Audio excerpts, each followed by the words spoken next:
Well done, grade 12s. We are beginning our last unit in Calculus 30. I'm excited for you, and well done in keeping with this studying on your own during the supplemental learning time. Chapter 5 is called Graphical Applications of the Derivative, and we are going to start in 5.1 talking about higher order derivatives.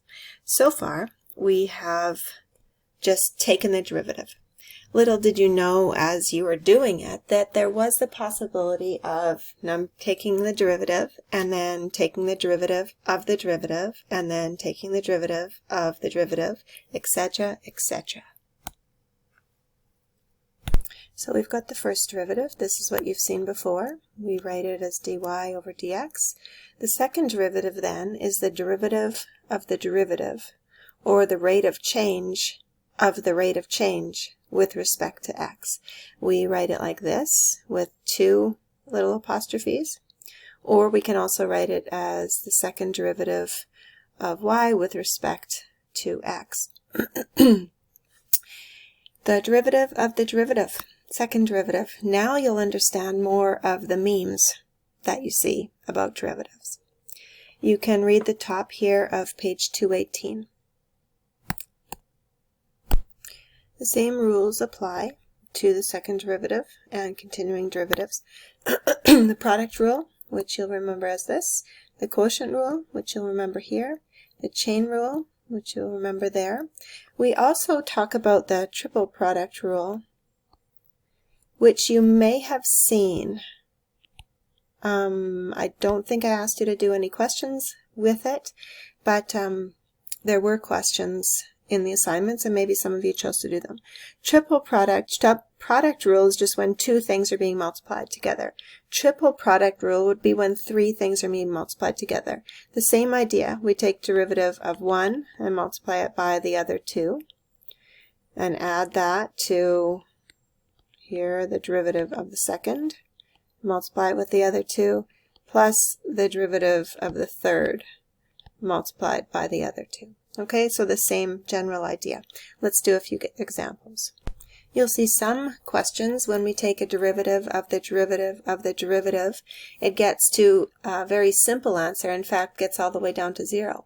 Other questions, however, you'll take the derivative of the derivative of the derivative, and it will just increase in size and complexity. So for example, let's do this. Pause it and you can find the first derivative on your own. Okay, the first derivative is given as such, just using the elementary rule of differentiation.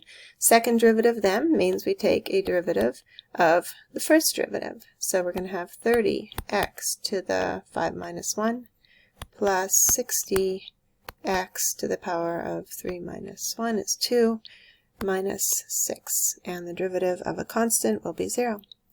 Third derivative, you're getting the gist, right? Go ahead and do, and I'd like you to do all the way to the seventh derivative. So you can see at the seventh derivative, what the answer would be 0. We're looking at example 2 here, and we're going to take the first derivative, and I want you to do this on your own, like we've done in the previous units. We can see here that we're going to have to use the product rule. Here's f, and here's g. Okay, go ahead and take the first derivative. Okay, so you can see I filled in this, f, f prime, g, g prime, and then I use the product rule here.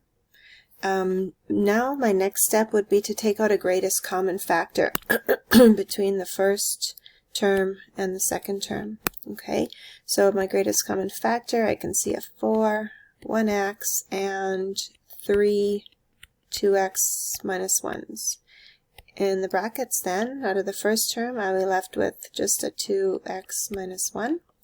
And out of the second term, I'll be left with a positive 4x. And that's it. Okay, then we can simplify that last square brackets. And I would have 2x plus 4x is 6x minus 1. Okay, this is the first derivative. Now let's take a derivative of that. Okay, so the second derivative. That we will be using the triple product rule because there's one term, two terms, and three terms being multiplied by each other. Okay, so we'll set that up here. There's going to be the first part, f is equal to 4x, and f prime. And there's going to be g, which is 2x. I have no idea why it's highlighting at the same time, but that's okay.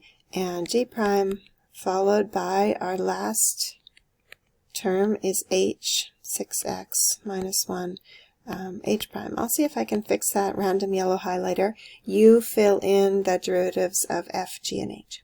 So y double prime, or the second derivative, is going to be the derivative of f multiplied by g multiplied by h plus f multiplied by g prime, 6 times 2x minus 1 to the power 2 multiplied by h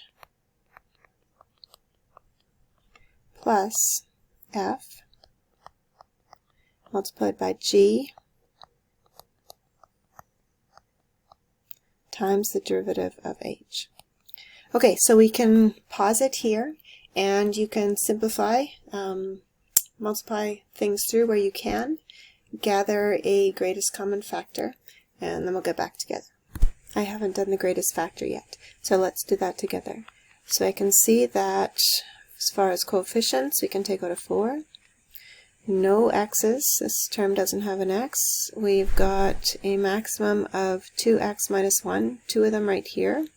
So we can factor that common factor out. And they do not all have a 6x minus 1. The last term doesn't. So that looks like it for the greatest common factor. Inside the brackets then we'll be left in the first term with a 2x minus 1 and a 6x minus 1. From the second term, we'll be left with a positive 12x. All of these 2x minus 1s were taken out, and we'll be left with a 6x minus 1.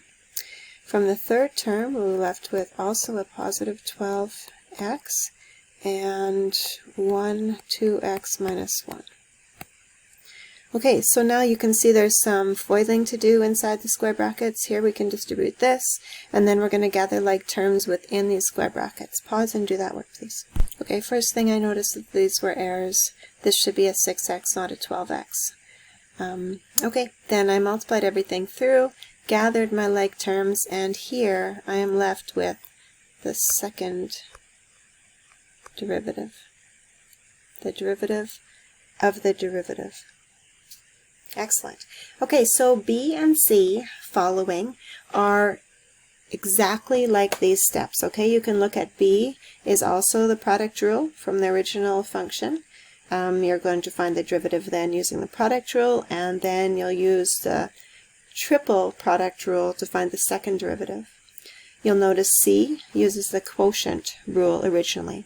I'm going to do that work, and you can pause it on that slide and look if you want to do the work in your notebook.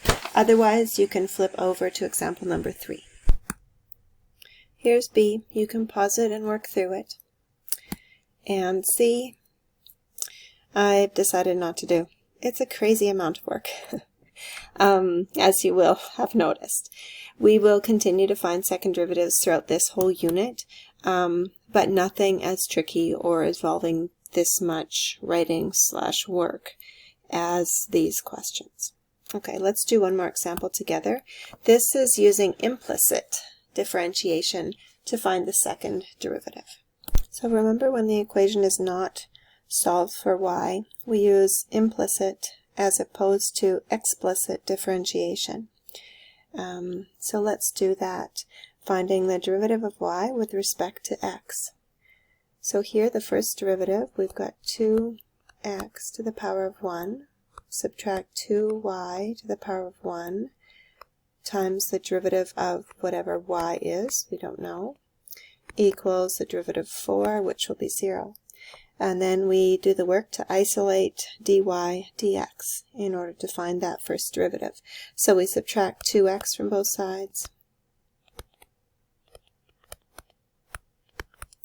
And then we divide by the negative 2y to isolate dy dx. Okay, and we find that the first derivative then is equal to, we'll reduce it, x over y.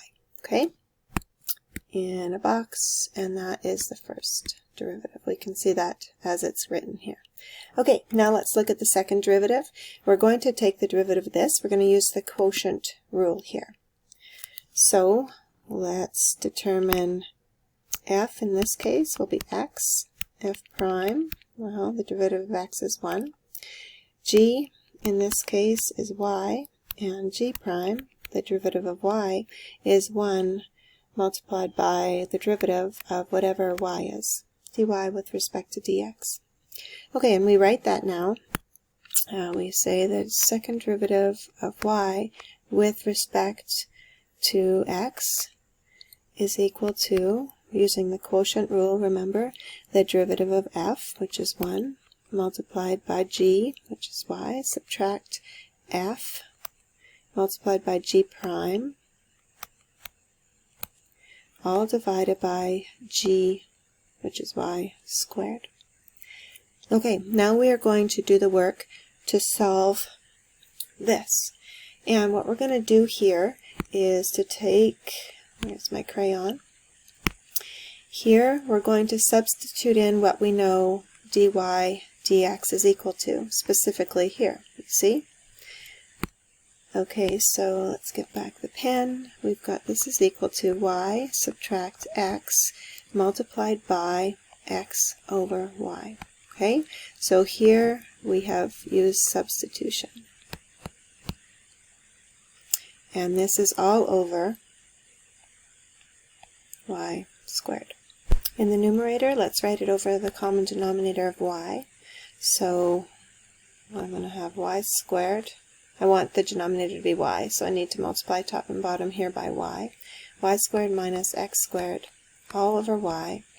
And then instead of writing this denominator a fraction over a fraction, I'm going to write it as divided by y squared.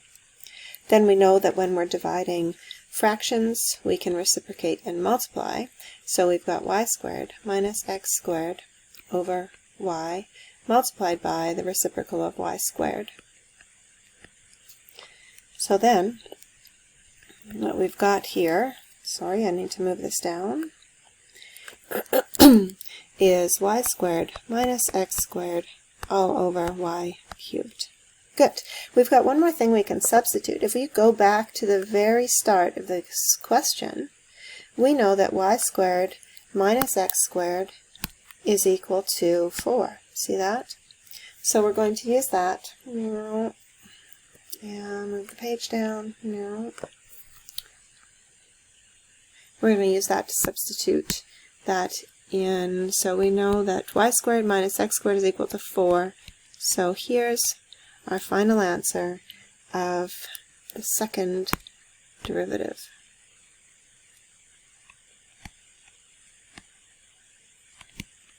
It won't always work out so nicely that you can substitute things back in like that, but it did this time. Let's do the last example together, and I'm going to do less step-by-step work and just pause in between because we're running out of video time. Okay, so first derivative here, you're going to use the product rule and implicit differentiation. Okay, here's the first derivative. I've used the product rule and solved and got that. Now let's find the second derivative of that using the quotient rule. Okay, so you can see the numerator is the f, the denominator is the y, and we use the quotient rule here, substituting in dy dx for what we found to be dy dx. We reduced that, crossed out the two x's, and I'm left with that, and the answer should be 3y over 4x squared. This is the second derivative. We're not going to worry about c. If you want to look at it, you can. Do not have to. it's more than you're going to have in your assignment. Okay, good luck.